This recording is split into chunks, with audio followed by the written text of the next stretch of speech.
Is the new Mac Mini the best deal in tech or the worst deal in tech? This tiny computer costs just $599 in the US, and for that it offers unparalleled performance, near silent operation, and finally, RAM that starts at a pretty reasonable 16GB. The catch? That $599 base model still only comes with 256 gigs of storage, in a move engineered with dastardly precision to tempt you into costly upgrades further down that Apple Store product page. Stack up a couple of those upgrades and suddenly you're looking at doubling that initially attractive price tag. So does the current cheap-ass Mac Mini, the M4 $599 base model, actually represent good value for money? And can you live with its limitations if you decide to take advantage of what is arguably the most computing power you can get for under $600? Well, I bought one and I've been using it as my go-to work computer for everything up to and including 4K video editing. Let's get into how that went for me.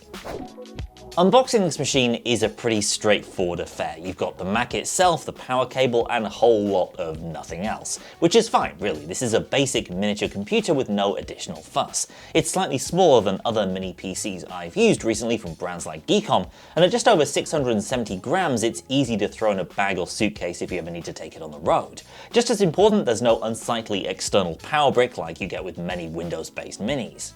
The design is every bit as minimalistic as you'd expect, a rounded aluminium cuboid with ventilation down below that's vaguely reminiscent of recent Apple TV devices. Otherwise, not a whole lot to talk about there. The loadout of ports and connectors is reasonable but not quite as generous as some on the Windows side. Two USB 3 10GB ports on the front plus 3.5mm headphone, and the base M4 I'm using has 3 Thunderbolt 4s around the back that also support USB 4 plus HDMI and 1GB Ethernet. You can push those ports up to Thunderbolt 5 and 10GB Ethernet with additional upgrades, but of course we're just cooking with the base model here. Otherwise, the only notable limitations here are Wi-Fi 6E in this 2024 model Mac Mini, as opposed to Wi-Fi 7 available in some other mini PCs. Not a huge deal for me, especially with the option to wire in, but it may be for you. And to recap on the core specs, I've got the bog standard Mac Mini with a plain old non-pro Apple M4 chip, 16 gigs of RAM and 256 storage with no extras. And of course, being a Mac, what you get in the box is what you're stuck with. Upgrading is a near impossibility outside of the stuff you can plug in by those Thunderbolt ports. Initial setup was as seamless as I've come to expect from Apple devices. I set this up as a brand new Mac as opposed to restoring any backups from my laptop, which is an M1 MacBook Pro. So besides being linked to my Apple account, I started off with a completely clean, untouched installation of macOS Sequoia. And of that 256 gigs of internal storage, I began with 213 available after setup. Not horrible, but also not particularly roomy.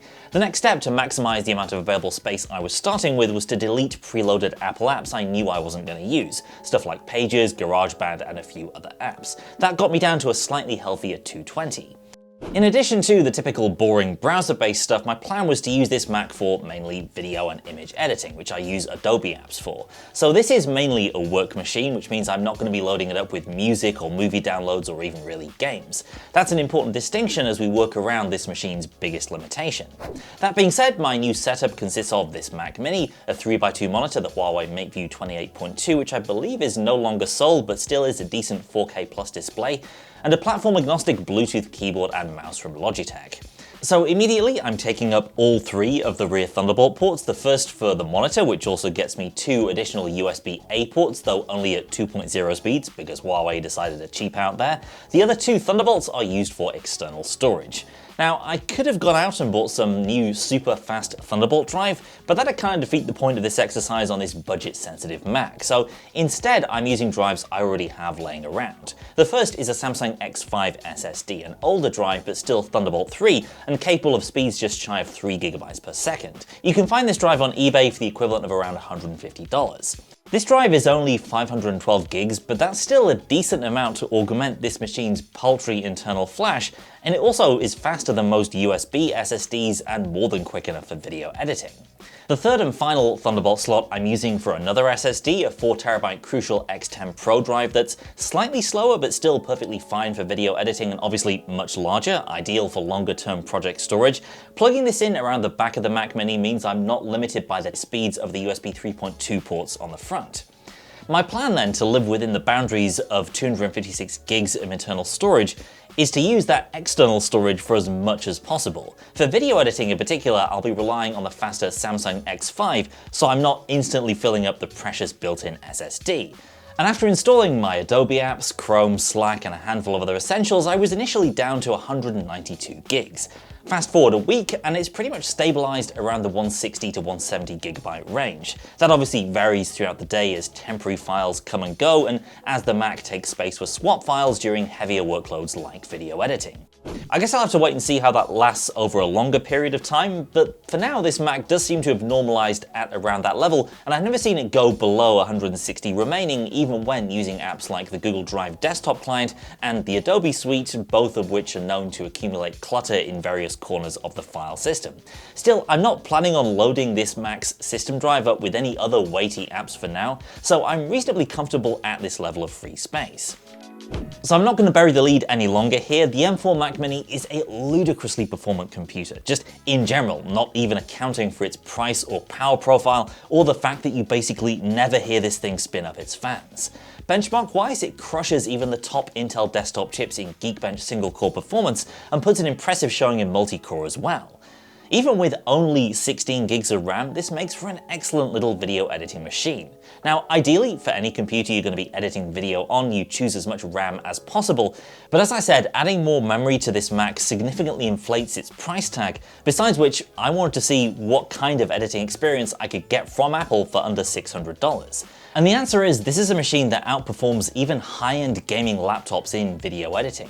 Even mid-range mini PCs like the Geekom GT1, using a top-end Core Ultra paired with an eGPU, felt slower across the board in Premiere Pro than this Mac Mini with half the RAM. Premiere was faster and more responsive than just about any other computer I've used it on, and the little waits for things to happen as you're assembling your timeline were shorter or non-existent with the Mac Mini. And I noticed a similar performance boost in Photoshop as well compared to the M1 MacBook Pro and Windows-based machines that I typically use with that image editor. Fewer drop frames, less lag, less hanging around. The fact that you can get this level of performance for $599, even though it comes with a pretty large asterisk around internal storage, is pretty mind-blowing to me.